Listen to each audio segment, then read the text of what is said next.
Well, g'day, and welcome back again to Jiaoqing. And today we are over in Gaoyao after our long walk in the previous two videos. We're actually currently walking beside a school here. We can see all the kids' bikes parked down here. We have what looks like through here dormitory buildings. I'm not actually sure whether we're walking beside a middle school or a high school. There's a heap of kids back that way doing sports, PE classes, but it's very hard to tell their ages.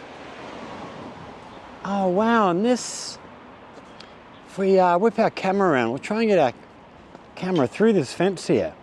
This car park in front of us. That roofing looks like it is entirely solar panels. So this is something that you see more and more places around here, is solar power. There's a lot more green energy being done. When we were out at the islands last summer, we saw a lot of wind turbines, there was a big offshore wind turbine being built. Oh, it is too, look here. So yeah, all solar panels, we've got more of them right here. And that's a lot of solar panels going right the way through here. Yeah, really good. So there's a lot more green energy being done here. You know, people talk about, people who want to criticize always talk about how many coal power plants and stuff we have here in China, but the amount of solar going in and wind power going in is incredible. I remember going out to, actually it was when we were on the bus going out to the islands last summer. They've got all the fish farms sort of out to the, what direction is it? The west of here. A lot of big fish farms, a lot of ponds out in the countryside, and a lot of them are now covered with solar panels. So, they serve two purposes, not only providing energy, but also keeping the fish.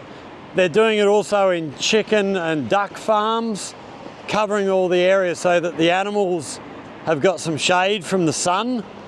So, these things are they're not just putting up solar panels, they're actually putting up solar panels where they can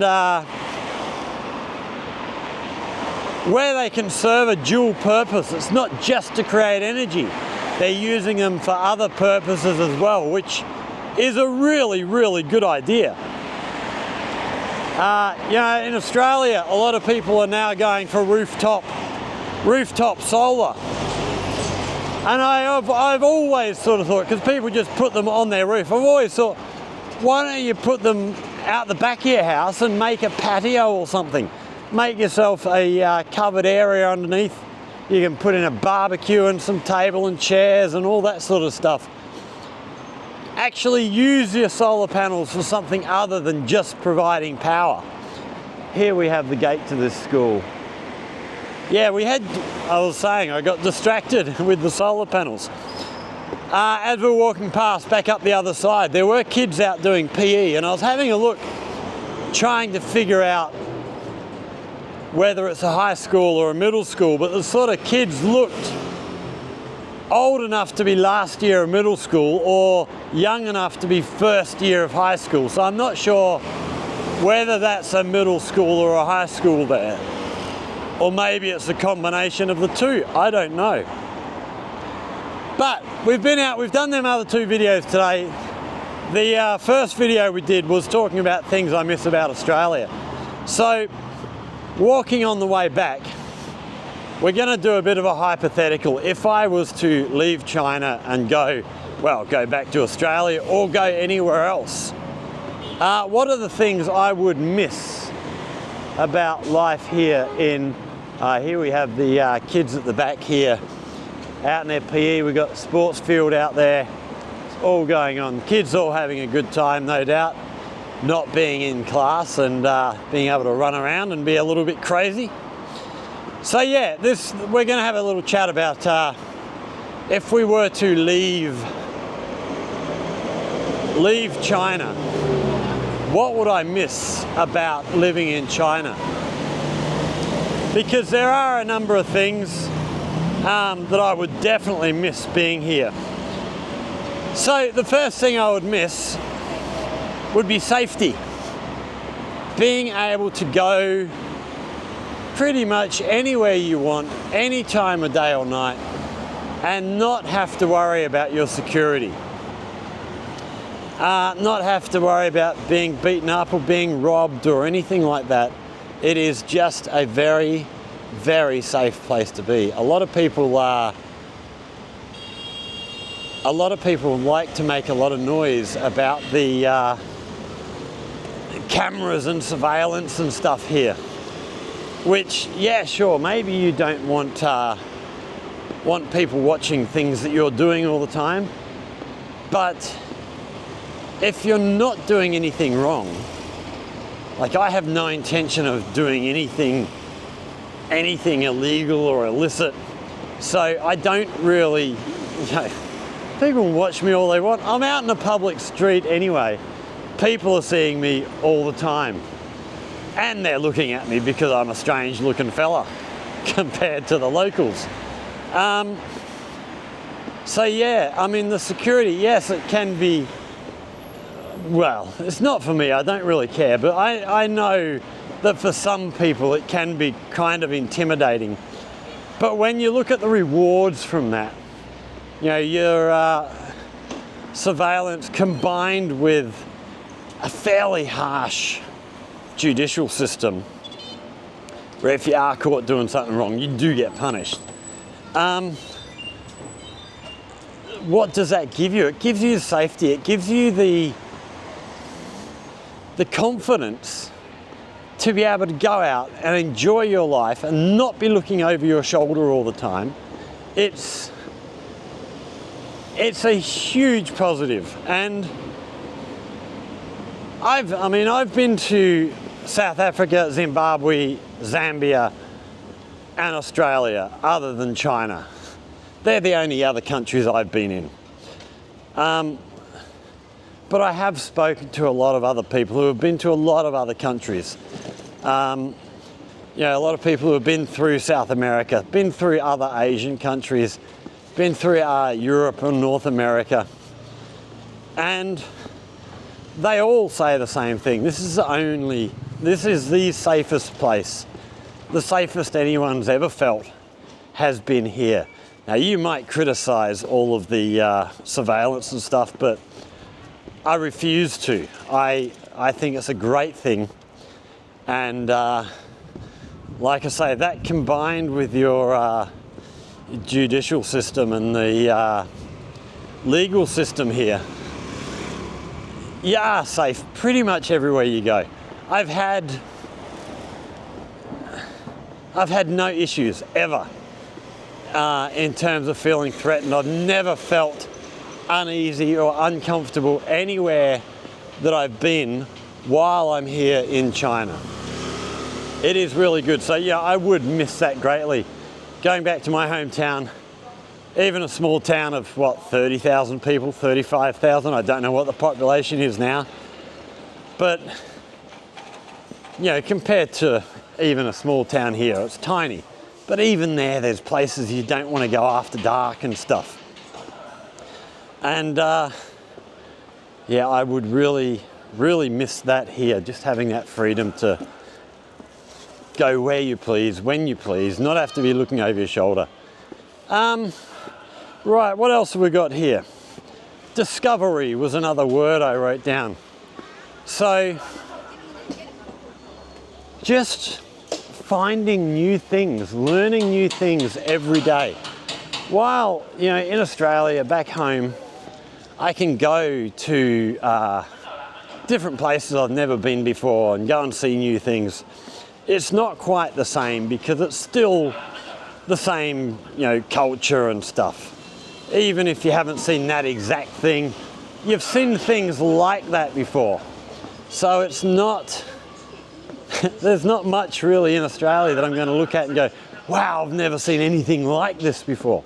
I've seen stuff like it. Whereas here, there's so much new stuff to see and new stuff to learn and new things to experience. That act of discovering new things and learning new things, I mean, it's one that, you know, there's a lot of countries I could go to and have that same thing. It's not to say that China's the only place I could do that, but if I went back home, that is one thing I would miss. You know, if I left China and went to, I don't know, Vietnam is a place I've always sort of thought about going and visiting. Yeah, if I went to live in Vietnam, maybe I wouldn't miss that so much because I would still have that same kind of experience. But yeah, going back to Australia, I would definitely miss that. What else did we have written down here? The changes. Not only, you know, I've been here 8 years, which in Australia, you know, over 8 years, not much really changes that much. It takes them 8 years just to decide to think about doing something. Here, everything happens so fast. We saw that when we were over at Shangqingwan village the other day, and we saw all the new construction they've got down there with the new sort of tourist area they're building in. You know, it's not that long ago.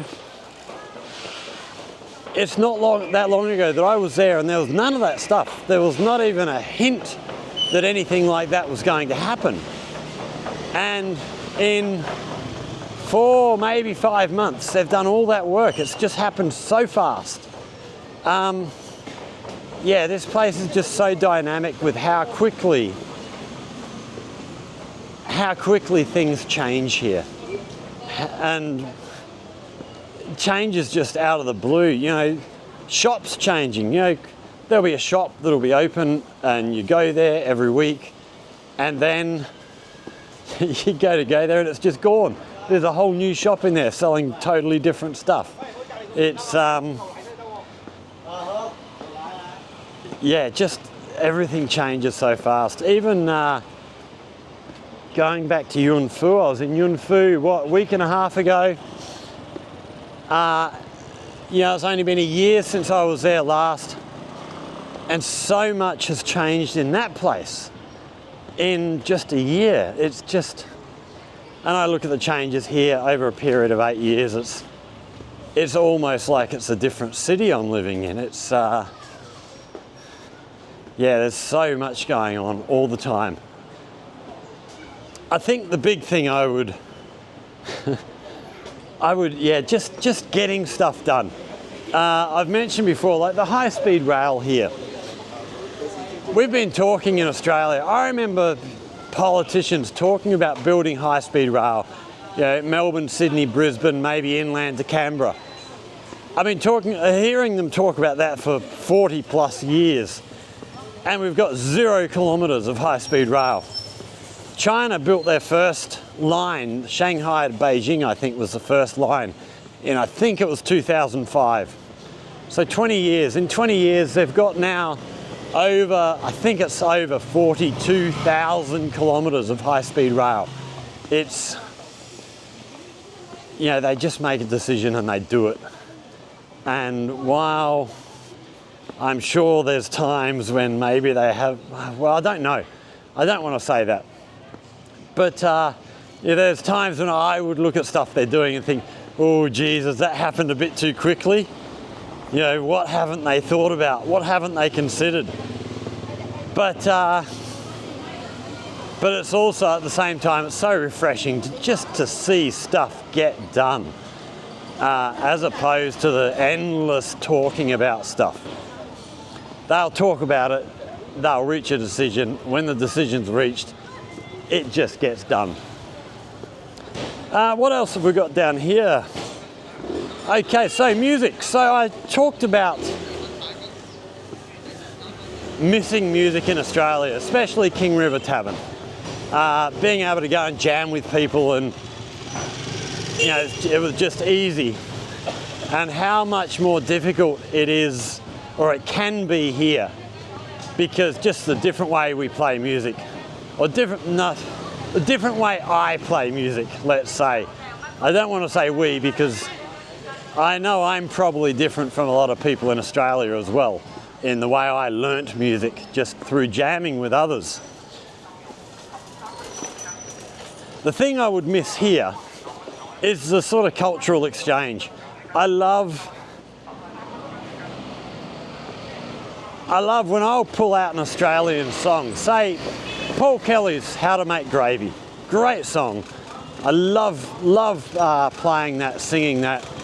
It's really, really good.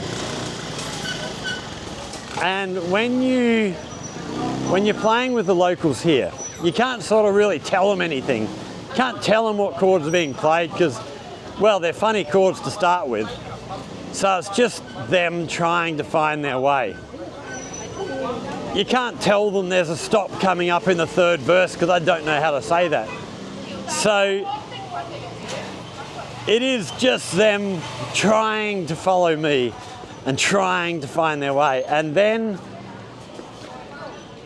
yeah, occasionally you'll be playing a song and it just clicks and everyone hits that same wavelength, and it's something special. I mean, if you're not a musician, maybe you don't quite get at what I'm talking about, but if you've played music with people, you know those moments when everyone that's playing together is just all hits the same place, the same page at the same time, and it is something magical. And I get the same thing when I'm trying to follow along with them. You know, when they're playing Chinese songs, we have the same problem. You know, I got no idea what's happening. I can't follow what they're singing. I don't know what the song's about. It is just going on their feel. And the same thing, sometimes it just clicks and I just fit in perfectly, and I love that. Yeah, it's one thing when you do that in the West, and you know, we've talked about this is how we're going to play the song, and this is what we want you to do here and here, and you sort of have a plan and you talk about everything and you get everything sorted out, and then you play it and then it works great. That's great.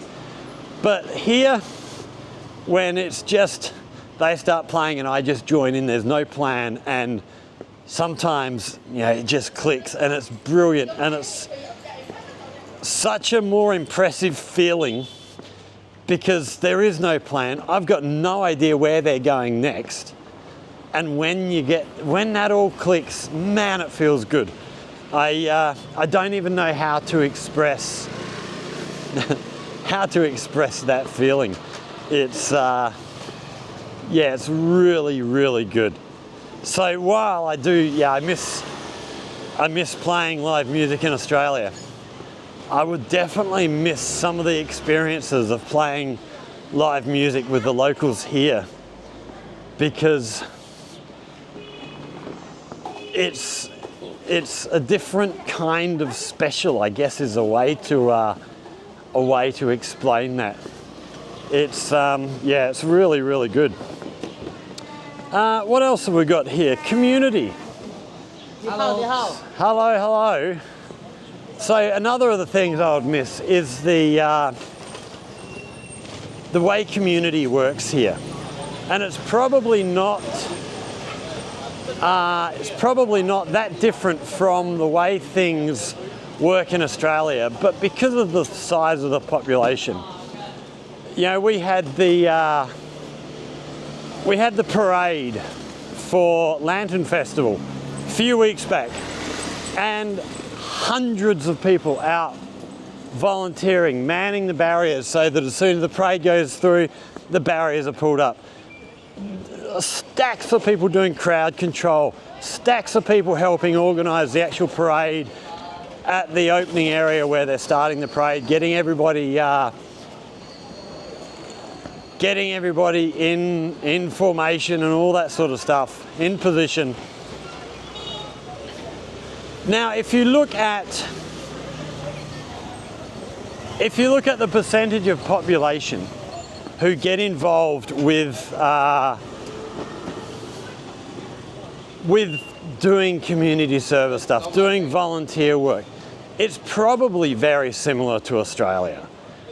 I don't know that China's anything special in that, but because of the numbers of people here, it's just astounding when you've got a public event to see so many people out, helping out, being a part of things, trying to make sure things run smoothly and everybody has a good time. It's really, really good to see that sort of stuff happening. And also when walking down a street like this, I mean, it's a fairly busy little street, this. Especially now as we've got school coming out, we've got kids everywhere. A lot of people on the street picking up kids from school and stuff. But everyone's just getting on with their own thing. There's no aggro, there's none of that sort of stuff that you see. Oh, we've got a kindergarten on our left here just coming out. So all the kids on their way out of school there. It is that time of day. Oh, and this looks like the car park and stuff for the kindergarten playground area in there. All the little kids with their backpacks on, waiting for their parents or grandparents to come and pick them up.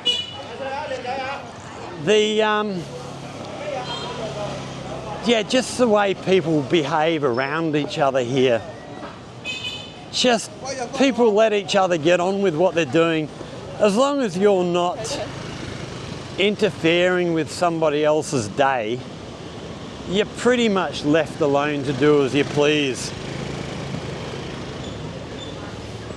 You know, we have up in Paifong Square, you know, every night there's a group of skateboarders up there, you know, just doing whatever they're doing. I'm not a skateboarder. I don't know what they're doing on their skateboards, but they're doing whatever they're doing. In Australia, people would be, oh, get out of the square, this is for pedestrians, rah, rah, rah. Go to the skate park or whatever. Whereas here, it's just, you know, as long as, you know, they've got their little area and they stay in there and do their thing and everybody gives them space, nobody complains. You got other people flying kites or firing things up into the sky, the little plastic toys kids get. And if one of these things comes down and hits somebody, nobody makes a fuss. It's just, yeah, it's just really nice. Community here is a really, really good thing. They have, it's just an ingrained part of their culture here, really, I think. But it's great to see. It's great to be a part of. It's great to witness these people just all getting along, you know. It's really good. What else did we have written down here? Freedom, which is a funny thing when you hear all the China critics telling us how strict China is. I just watched a video today and someone, what were they saying? They said something about President Xi and they used a word which I don't think they meant it in an insulting way. It was just, they were talking about the perception. I can't remember what the word was, but the idea that China is this all authoritarian bloody nightmare place is so far from what life is really like here. So, yeah, you have a lot more freedom. I mean, just to make the point, we see these bikes riding behind us, the electric bikes. Half of the guys on these electric bikes don't have helmets on. Now, it is the law that you are meant to wear a helmet on the electric bikes. Food delivery. Oh wow, that one's unusual in that the kids actually have helmets on as well as the rider. But now just, oh, there we go, one riding behind us now. So yeah, just to prove me wrong, all the bikes that were coming past, they all had helmets on. But here we go on our left here, the number of people going past. No helmets. It is a law that you have to wear a helmet, but half the people don't. So, you know, people sort of obey the laws that they want to. There are things where, you know, I think they have a rule, but there are rules that, I don't know, maybe the authorities just say, well, we've got a rule, but, you know, you make up your own mind. You take care of yourself. There's a lot less sort of like health and safety garbage in Australia is one thing that I hate. Just, you know, you can't be responsible for yourself in any way anymore in Australia. Everything has to be done by the book, and it's absolute bollocks in my mind. You know, if everybody's just going to be mollycoddled all the time, people aren't going to learn.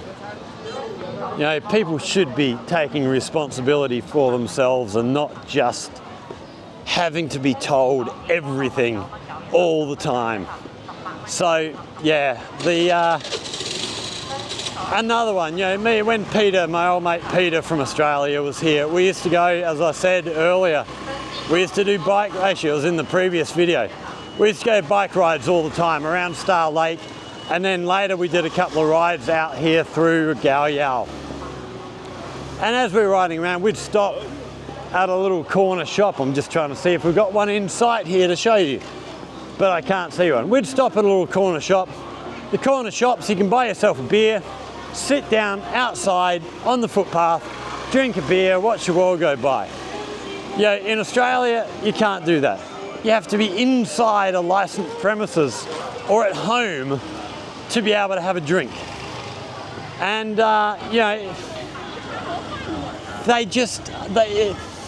it appears to me that the Chinese authorities trust the Chinese people to do the right thing a hell of a lot more.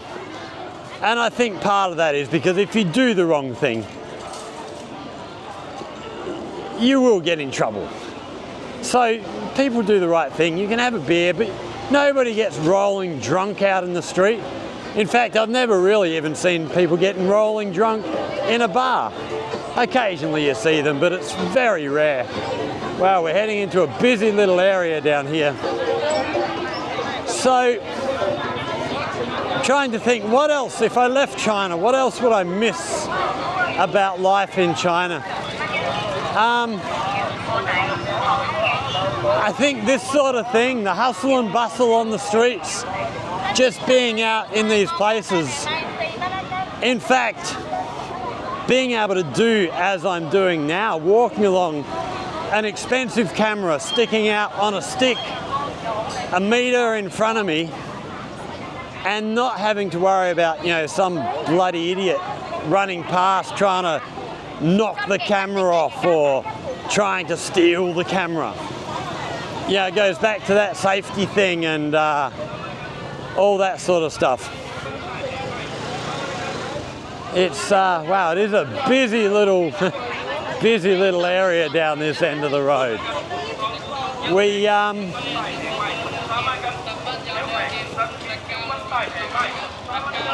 same sort of thing goes with the fireworks that we've had over Spring Festival here. You know, going and letting off fireworks everywhere. No one's allowed to let off fireworks in Australia.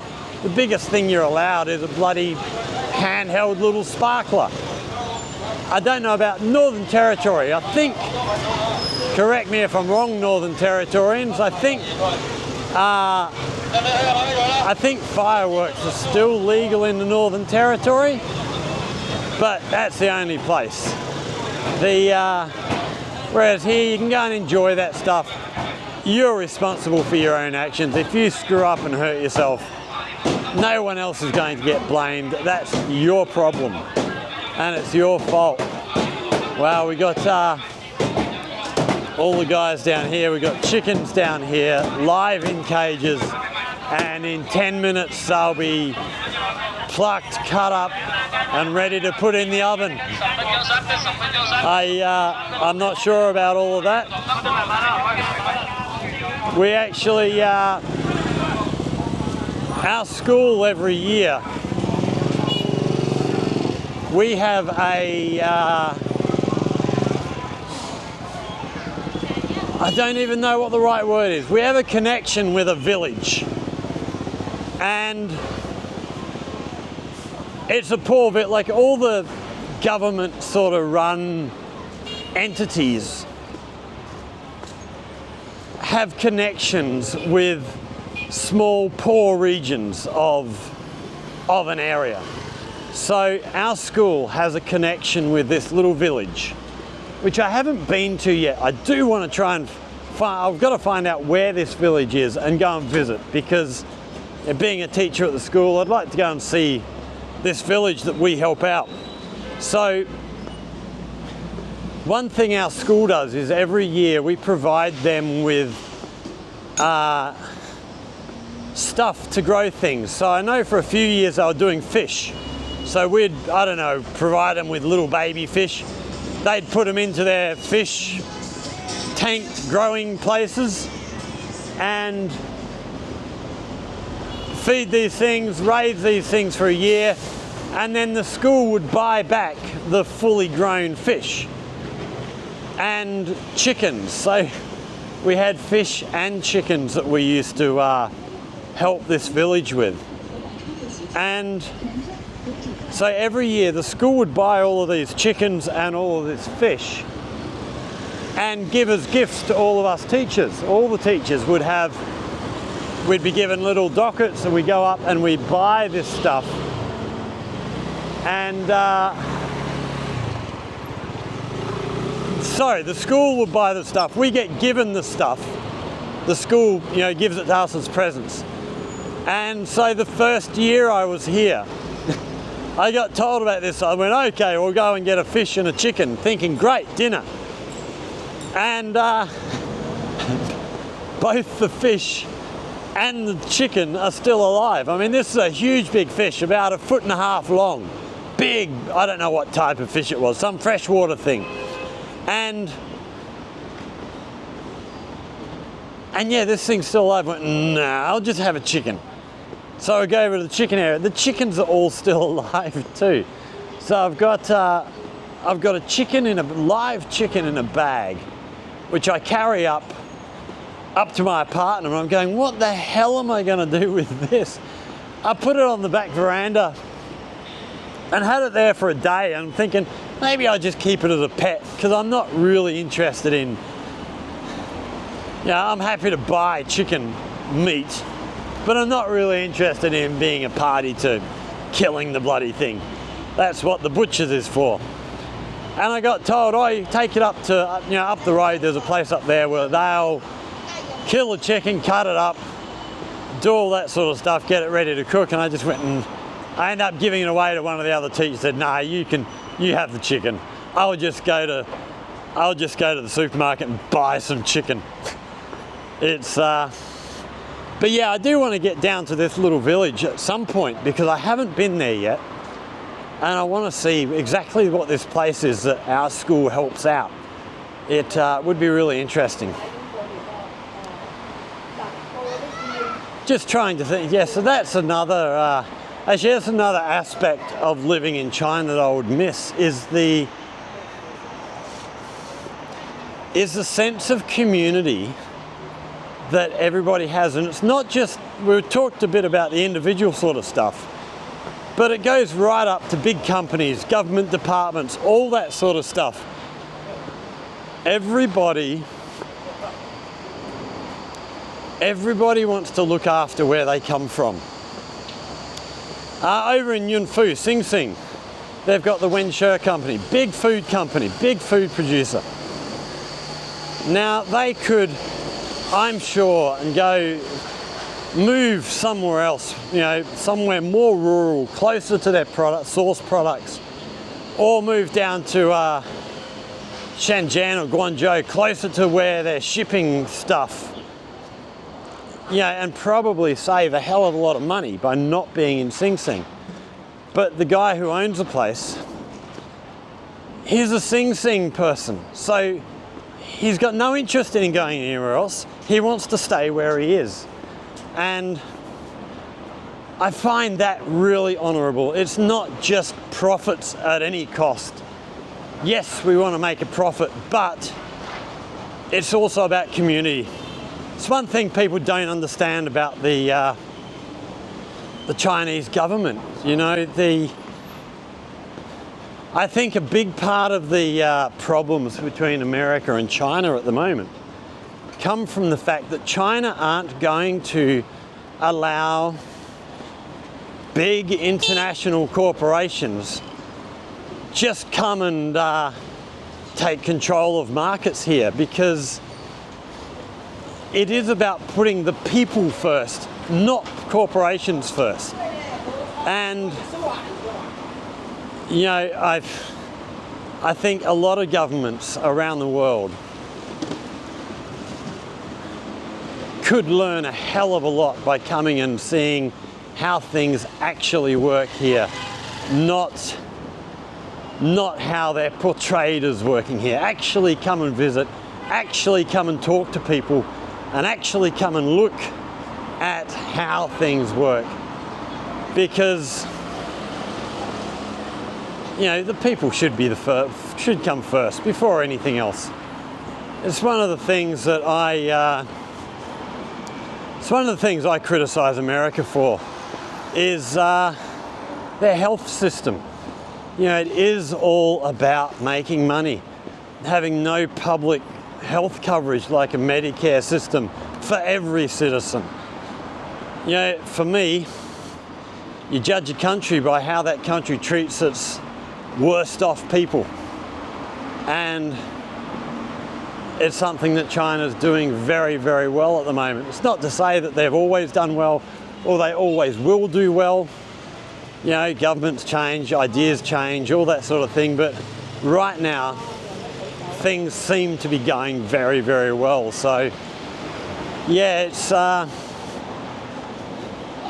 what else would I miss? So as with the other video, the one that I haven't mentioned really is the people here. You know, friends and stuff. If I left here, there's a lot of people I'd leave behind that I would really, really miss. As with the earlier video, I'm not going to name people because then I'm going to forget people, and it's too many. The one other thing that I would really miss would be the kids here. When you go to little places, you know, off the beaten path, away from the tourist stuff, you know, you go to Guangzhou, Shenzhen as a foreigner, nobody looks twice at you because there's so many of them there. But when you get into the smaller places, like when I go and visit Sing Sing and the little villages out around Sing Sing, when you see well, not so much when you see kids out there, but when the kids see you, they're just wide-eyed, jaws almost on the floor, just amazed at seeing a foreigner. And I love that reaction that you get. It's really cool to be able to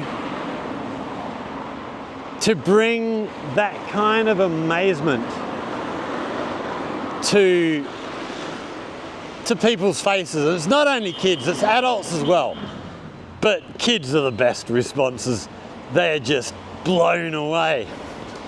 And yeah, that sort of reaction, that it's almost like sort of being a bit of a celebrity type thing. It's yeah, it's really cool. Even here in Jiaoqing. I mean, Jiaoqing's a bigger place. There's a few foreigners knocking around Jiaoqing, but we're still not that common. And I still, you know, when you get sort of out on the outskirts of Jiaoqing, there's still kids and, well, people out there who they're blown away when they see a foreigner.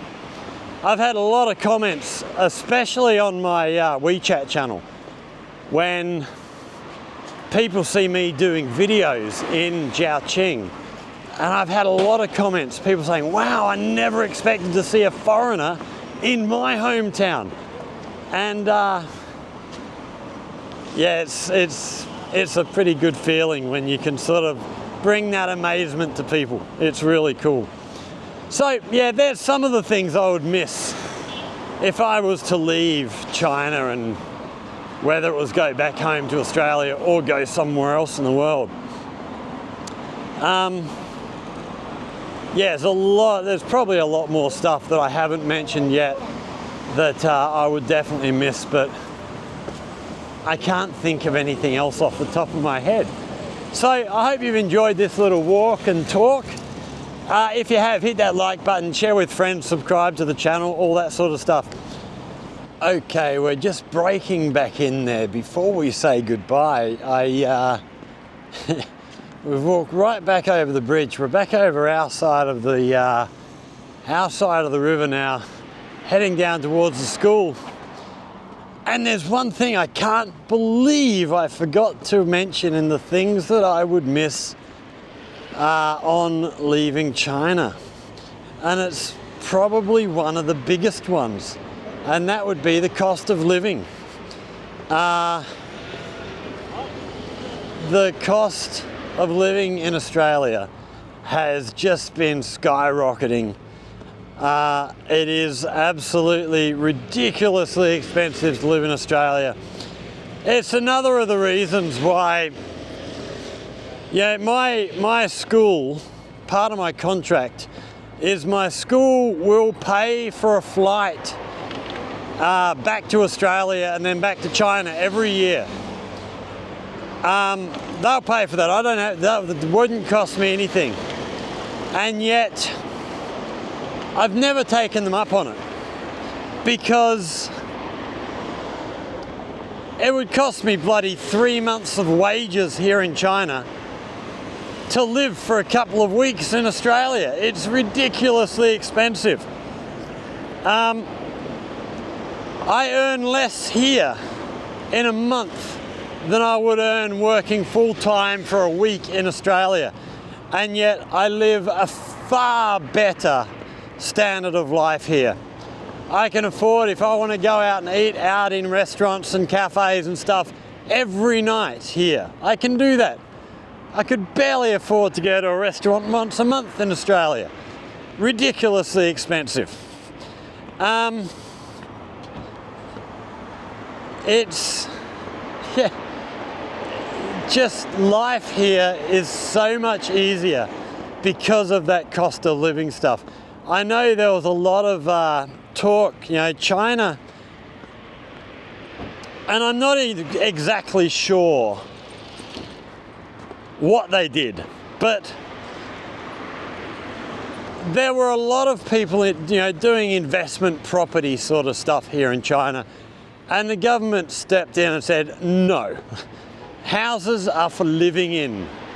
They are not for profiteering. You know, once everybody owns a home and has somewhere to call home, then maybe we'll allow investing. But they changed the rules. It caused a couple of big housing builders to go broke and stuff, or pull out of the market. I'm not exactly sure what happened with them. But,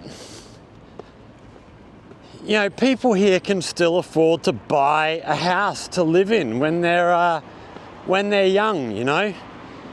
Young people in Australia, you know, I couldn't afford to buy a house in Australia. I can't imagine any young people anymore realistically being able to buy a decent, you know, half decent house in anywhere other than the sort of most rural, tiny little towns out in the middle of nowhere. You know, you get in a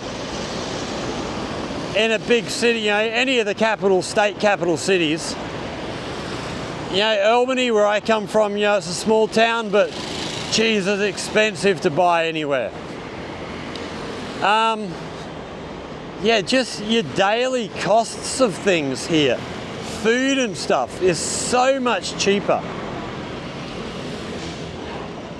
You know, you can live a comfortable life on a very, very modest salary here.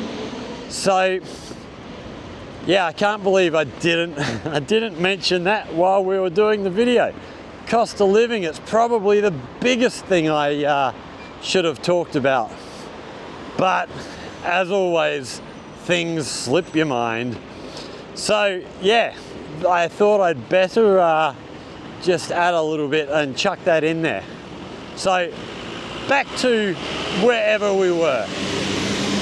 If you're a foreigner who has lived here in China and have left, what are the things that you've missed when you left?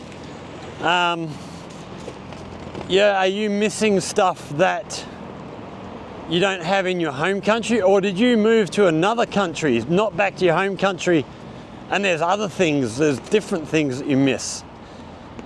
Yeah, I'd be really interested to hear different people's stories and different people's experiences. If you're a foreigner and you're still living in China, what are the things that you think you might miss when you leave? Yeah, always interesting to be able to compare sort of my experience to other people's experiences when they've been here. So yeah, hit us up in the comments, tell us your thoughts.